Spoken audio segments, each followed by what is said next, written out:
Hello guys, good morning. कैसे आप सब लोग गाइस? स्वागत है आप सभी को हमारे इस यूट्यूब चैनल पे गाइस। तो गाइस आज हम बात करने जा रहे हैं इलेक्ट्रॉल बॉन्ड के बारे में। इलेक्ट्रॉल बॉन्ड क्या होता है, इसको आप कैसे खरीद सकते हैं और इसके क्या क्या बेनिफिट हैं और क्या क्या इसके फ़ायदे हैं, क्या क्या नुकसान है। तो गाइस इलेक्टोरल बॉन्ड एक ऐसा बॉन्ड होता है जिसके थ्रू आप किसी भी पॉलिटिकल पार्टी को कुछ चंदा दे सकते हैं या डोनेशन दे सकते हैं। तो गाइज अब इलेक्ट्रॉल बॉन्ड कहाँ से मिलता है, कैसे मिलता है गाइज? तो इलेक्ट्रॉल बॉन्ड जो है आपको एसबीआई के कुछ चुनिंदे शाखा से मिलता है।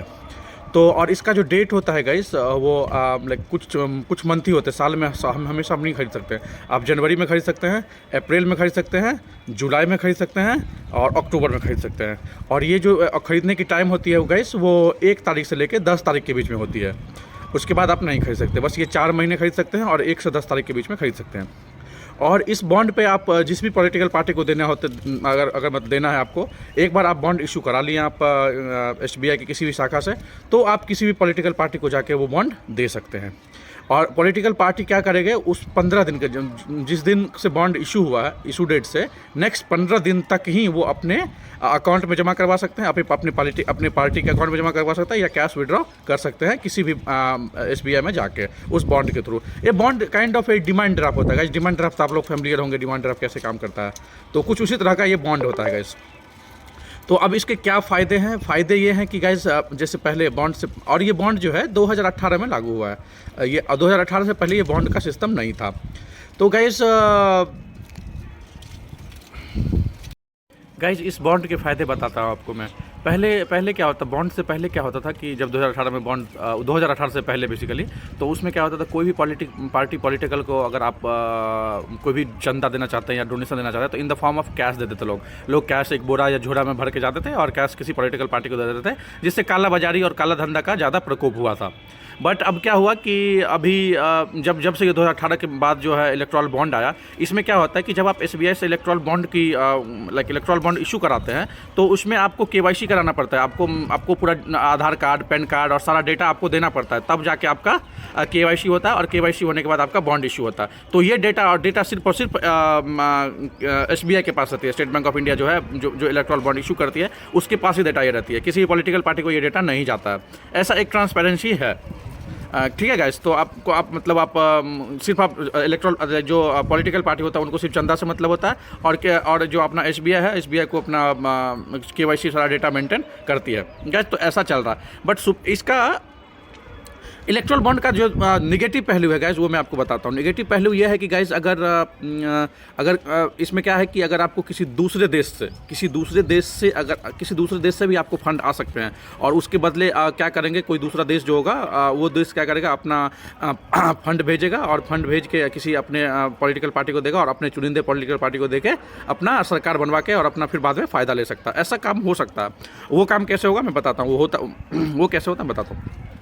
जैसे एक एग्जांपल लेता हूँ, एक चाइना जो अपनी पड़ोसी कंट्री है, तो चाइना जैसे सब कुछ करो, अगर चाइना को कुछ फंड देना है किसी भी पॉलिटिकल पार्टी को, XYZ पॉलिटिकल पार्टी को, तो वो क्या करेगी, इंडिया में एक छोटी सी सब्सिडी कंपनी बना लेगी, चाइना। ठीक है। और उस पैसे को किसी भी पॉलिटिकल पार्टी को वो दे सकती है। तो इससे क्या होगा कि फिर अपने चुनिंदे सरकार बना लेंगे और अपना फिर चुनाव के बाद अपना फ़ायदा। तो इसके थ्रू कोई भी सब्सिडी कंपनी के थ्रू वो किसी भी पार्टी को चंदा, किसी भी पॉलिटिक्स पार्टी को चंदा वो दे सकता है, और उसके बदले वो अपने हिसाब से, अपने मनमौजी के हिसाब से किसी भी पार्टी से काम करवा सकती है गाइज, क्योंकि चंदा दिया तो काम करवाएगी गाइज। ये है डिसएडवांटेज ऑफ इलेक्ट्रॉल बॉन्ड। तो गाइज एक और जो खबर आई है सामने गाइज कि जो सुप्रीम कोर्ट ने आदेश दिया है कि इलेक्ट्रॉल बॉन्ड जो भी हैं, जितने भी इलेक्ट्रॉल बॉन्ड अभी 2018 से अभी तक इशू हुए हैं, वो सारे डेटा पब्लिक किया जाए और वो सारे डेटा इलेक्शन कमीशन के साइट पे अपलोड कर दिया जाए। एसबीआई को बोला उसने। तो एसबीआई ने सारा डेटा जो 15 मार्च का डेडलाइन था, वो कल ही एसबीआई 14 तारीख को ही, कल ही सारा डेटा, मतलब 14 तारीख को ही सारा डेटा अपलोड कर दिया गया, जो पब्लिक हो चुका है गाइज डेटा। आप जाके डाटा देख सकते हैं गाइज।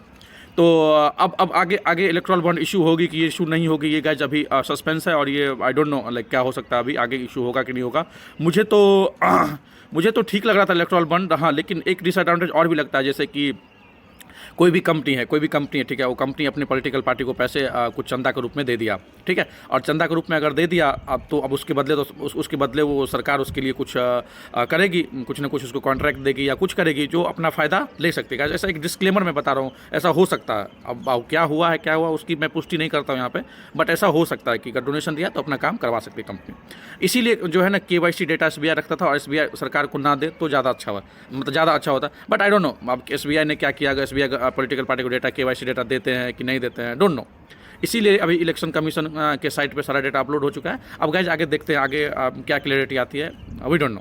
एक चीज़ मैं इलेक्ट्रल बॉन्ड में बोलना आपको भूल गया गाइस, तो इलेक्ट्रल बॉन्ड का जो लाइक अमाउंट होता है वो 1000 होता है, 10,000 होता है, 1 लाख होता है और 1 करोड़ होता है। इसी के डिनोमिनेशन में आप बॉन्ड इशू करवा सकते हैं। अगर अब ऐसा नहीं है कि मैक्सिमम कैप 1 करोड़ ही है, ऐसा नहीं है। अगर किसी कंपनी को 5 करोड़ देना है किसी पॉलिटिकल पार्टी को, तो वो 1-1 करोड़ के 5 बॉन्ड इशू करा सकते हैं गाइस। ये होते हैं इलेक्ट्रल बॉन्ड।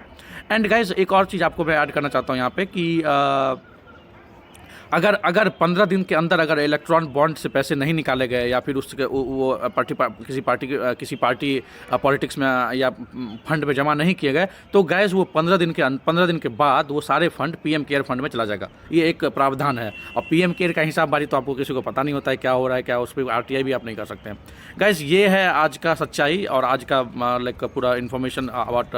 आपको क्या लगता है गैस, आपको क्या सही लगता है, कमेंट करके आप हमें बताइए गैस। और अगर आपको ये वीडियो थोड़ा सा भी इन्फॉर्मेशन लगा तो कृपया आप हमारे इस चैनल को लाइक एंड सब्सक्राइब करें और अपने दोस्तों को शेयर करें। Thank you guys. ऐसी और वीडियो मैं आप लोगों को लाता रहूँगा गाइस। ये हमारे इन्फॉर्मेशन के सामने था। और गाइस अगर आपको कुछ भी रिसर्च करना है तो आप रिसर्च कर सकते हैं और हमको कमेंट करके बता सकते हैं क्या हुआ।